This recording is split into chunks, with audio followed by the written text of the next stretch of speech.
cher auditeur. Bienvenue sur Chemin Durable, le podcast marseillais des entrepreneurs engagés.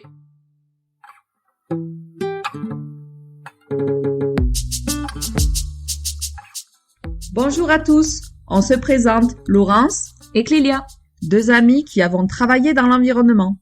Aujourd'hui, on a décidé de créer un podcast. Ça nous permet d'explorer les initiatives locales de développement durable applicables en entreprise. Pour cela, nous sommes partis à la rencontre de porteurs de projets novateurs. Ce sont des femmes et des hommes engagés pour un entrepreneuriat qui prend en compte l'environnement et l'humain.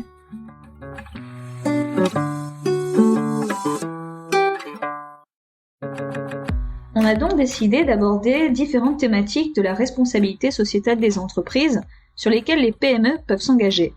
On mettra en lumière des actions concrètes qui peuvent favoriser les conditions et relations de travail, l'impact environnemental et le développement local. Cette semaine, notre questionnement s'est porté sur le bien manger au travail. Après avoir exploré des univers culinaires de la restauration commerciale portant les valeurs du développement durable, nous avons voulu aller plus loin. Comment inciter les collaborateurs d'une entreprise à manger sain et équilibré sans pour autant acheter un plat préparé ? Les rythmes de vie s'accélèrent, les pauses déjeuner raccourcissent ou se prennent à des heures décalées, et les journées sont chargées. Bref, la vie actuelle n'incite pas à prendre le temps de cuisiner, de s'asseoir à une table pour partager un repas tranquillement. Nous avons donc cherché une solution qui mettrait l'employeur au cœur de cette problématique. Une solution qui lui permettrait de faciliter l'accès de ses collaborateurs à des produits de qualité, sans pour autant ajouter de contraintes. Pourquoi ne pas offrir un panier de fruits et légumes ?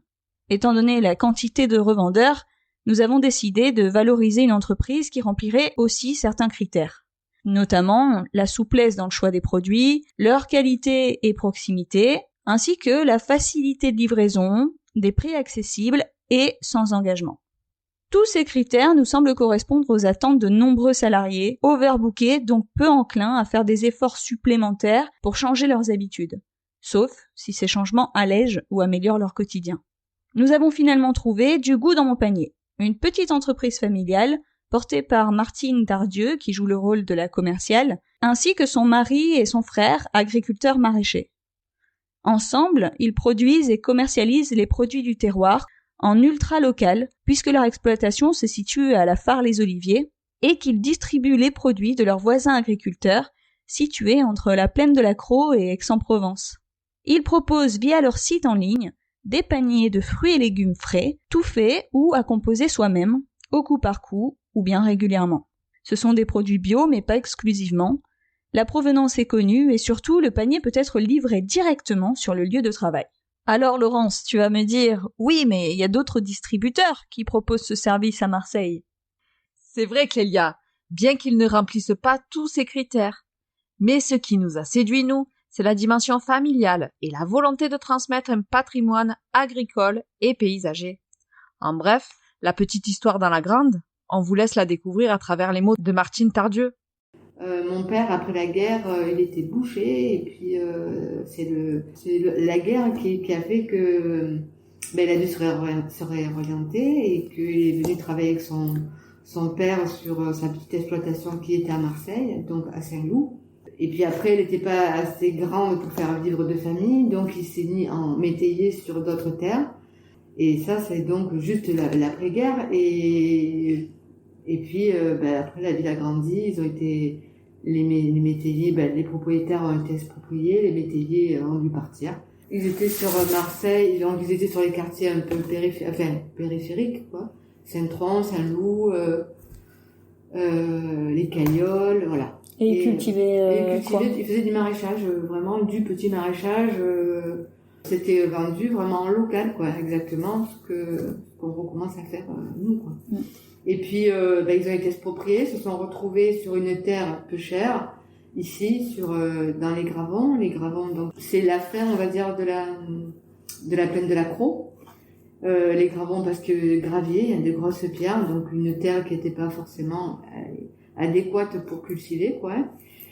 Et ils l'ont à plaine de moustiques, la plaine des moustiques, parce que marécageux, donc voilà, quoi, ils l'ont rendu fertile à la force de leur de leur travail, de leurs bras. C'était la plus grosse zone de céristes dans les années 80. Quoi. Ben, ça a été les belles années, quoi. C'est vrai que il fallait nourrir, il fallait produire. Voilà, la technique est venue aider tout ça. Et puis après, il y a eu tout ce qu'on connaît sur l'histoire. Hein, je ne vais pas revenir, c'est-à-dire qu'il y a eu les problèmes d'import des produits espagnols à bas prix, des manifestations, voilà, des agriculteurs en colère. Dans cette approche, on est obligé de repenser aux différentes époques qu'a traversé Marseille et à quel point elles ont modifié le paysage. Alors pour ceux qui n'ont pas étudié le sujet, il est intéressant de revenir sur son évolution. Par exemple, si on produisait plus d'huile d'olive, vous auriez plus une seule oliverie. Et quand vous posez la question, les Français, pour eux, les producteurs, la Provence, c'est les oliviers, la lavande et les cigales. Mais par contre, quand vous demandez où c'est qu'on produit de l'huile d'olive, c'est en Grèce. Donc, voilà. S'il n'y avait plus de paysans, il n'y aurait plus d'oliveraie. Il y aurait plus de champs de blé, il y aurait plus de champs de lavande, il y aurait aussi la nature, elle a vite repris ses droits. Hein. La nature, il suffit d'abandonner un champ, dans 10 ans, c'est une forêt. C'est une forêt. Hein. Et comment vous l'avez vu évoluer ce paysage, vu que ça fait déjà 2 générations, voire 3, qui travaillent de ce... En mal, je l'ai vu, en tout cas moi ici chez moi en mal, parce qu'on a abandonné l'agriculture ici. Mais je suis assez optimiste parce que je vois la génération de mes enfants, ils y reviennent. On arrive donc à la Provence des années 80. Elle continue de produire son huile et ses figues, mais l'agriculture paysanne fragilisée a été abandonnée au profit d'une agriculture de volume, sous serre ou importée. L'exploitation familiale est contrainte de fermer en 2008.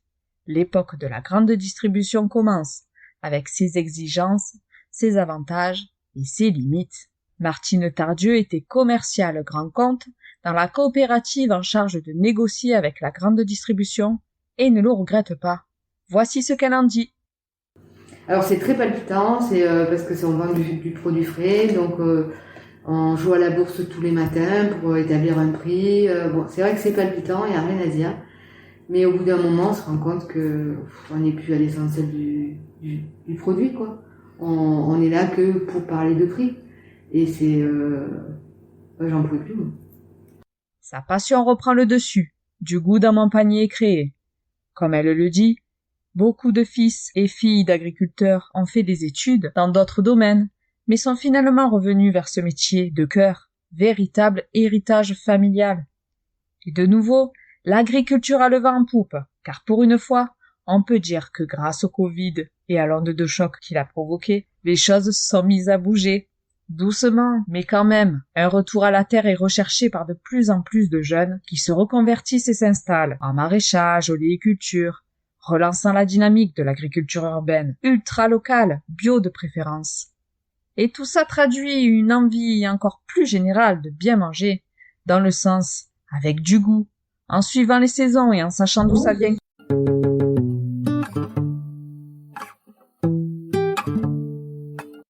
L'entreprise de Martine Tardieu correspond à cette nouvelle tendance, sans avoir la prétention d'un business à grande échelle. Ce que je porte comme la valeur, c'est vraiment la valeur des paysans locaux de ma région. Ça implique une économie, ça implique des paysages et ça implique du goût. Voilà, du goût dans le produit.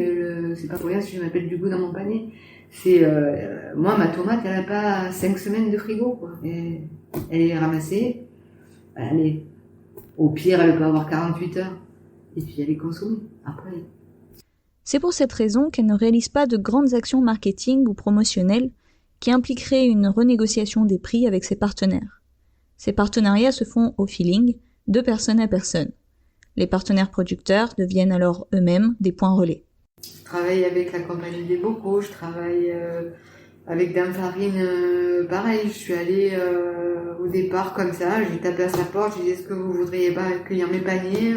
Au début elle m'a dit non, puis après elle m'a dit oui, puis maintenant c'est un de mes meilleurs points relais. travaille au Grain Pré, qui est un magasin de vrac. Je travaille avec un autre magasin de vrac aussi à Rognac. Parce que là, forcément, on est carrément dans la même démarche. Là, dernièrement, j'ai fait venir une apicultrice, c'est une reconversion aussi, parce que on a eu le feeling, voilà. Et j'ai rentré son miel, donc c'est son miel que j'ai sur le site. Tout se fait sur lui-même. Par ailleurs, si une entreprise souhaite être livrée directement, elle s'inscrit elle-même comme point relais au moment d'effectuer la commande en ligne. Du Goût dans mon panier n'accepte pas les tickets restaurants, pour éviter les écarts de trésorerie entre la réception et l'encaissement de ces tickets. En effet, la taille de l'entreprise ne permet pas de supporter les délais de paiement, ni une étape comptable supplémentaire. Autre possibilité pour les entreprises plus grandes, passer par la conciergerie ou le comité d'entreprise, qui peuvent servir d'intermédiaire pour passer commande. Du Goût dans mon panier travaille également avec de nombreux restaurateurs de Marseille et ses environs, soucieux de s'approvisionner en local. J'intéresse les gens qui veulent du produit bien de saison spécifique, que j'aille leur chercher, du brocoli feuille, du brocoli petite tête, du grosse tête, enfin voilà. Des gens qui ont envie de travailler avec des producteurs locaux aussi. Voilà. Okay. Il y en a de plus en plus. Il y a aussi une nouvelle opportunité qui a émergé suite aux restrictions sanitaires. C'est l'écotourisme. De nombreuses entreprises cherchent des espaces isolés où se déconnecter, soit pour réunir les équipes, soit pour réaliser des réunions.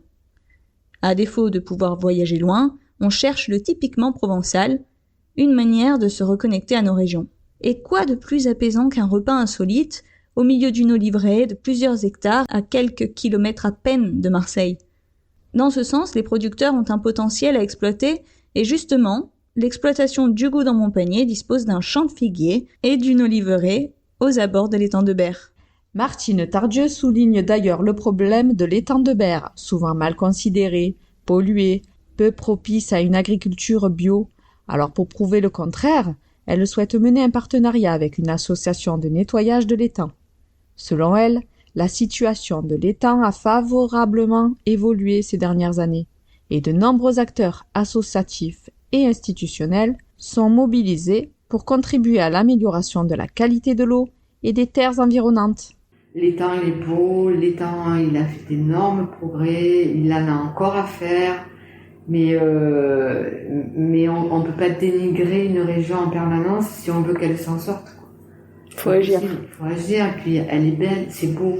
Moi, je vous amène au bord de l'étang de Berre, je vous fais rêver. Il y a des endroits qui sont juste magnifiques, où il y a des cygnes, où il y a des hérons, où il y a une faune impressionnante, quoi.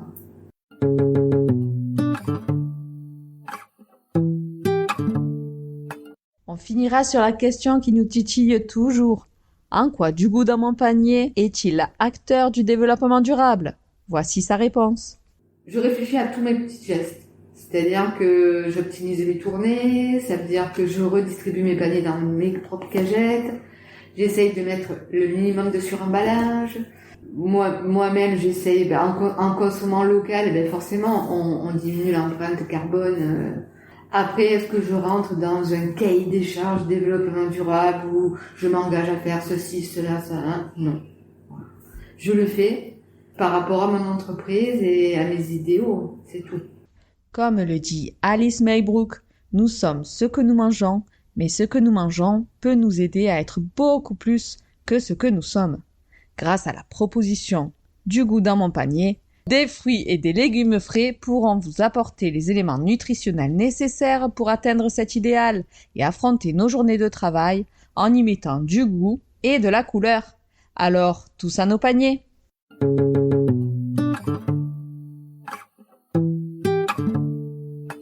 N'hésitez pas à réagir à cet épisode et à nous poser vos questions en commentaire sur notre chaîne YouTube Chemin Durable.